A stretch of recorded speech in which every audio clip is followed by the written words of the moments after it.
Olá, meus amores! Vamos fazer uma tarefinha no nosso caderninho dos sons das letras. Nós já ouvimos músicas, já exploramos os sons.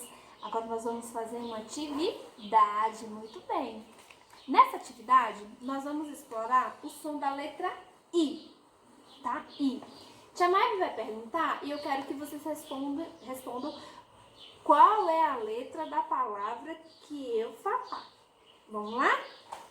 Por exemplo, elefante. Qual é a primeira letra? Qual foi o primeiro sonzinho que saiu da boca? Muito bem. A letra E. Vamos fazer o sonzinho com os bracinhos. Ima. I.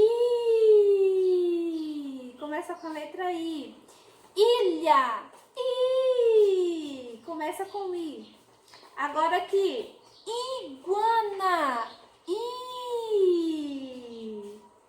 Igreja. Igreja. I. Arco-íris. Arco-íris. E lápis. Lápis. É o L, né, gente? Não é vogal. É uma consoante. Muito bem. A letra L, ó. Lá. Lá. L com A. Muito bem. E no segundo momento, nessa parte aqui, ó.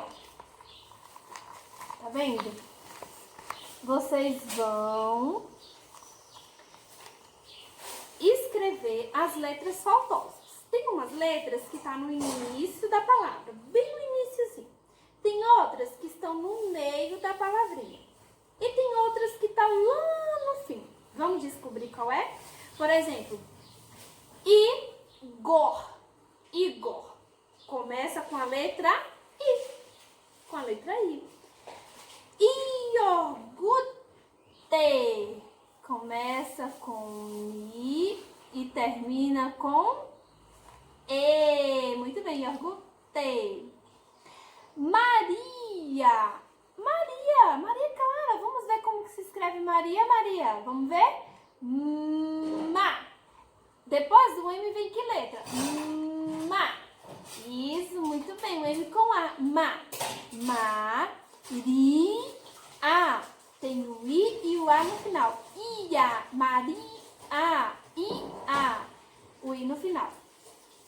Igreja.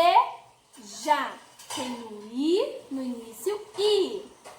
Gre. Tem o E. Já. Tem o A. Muito bem.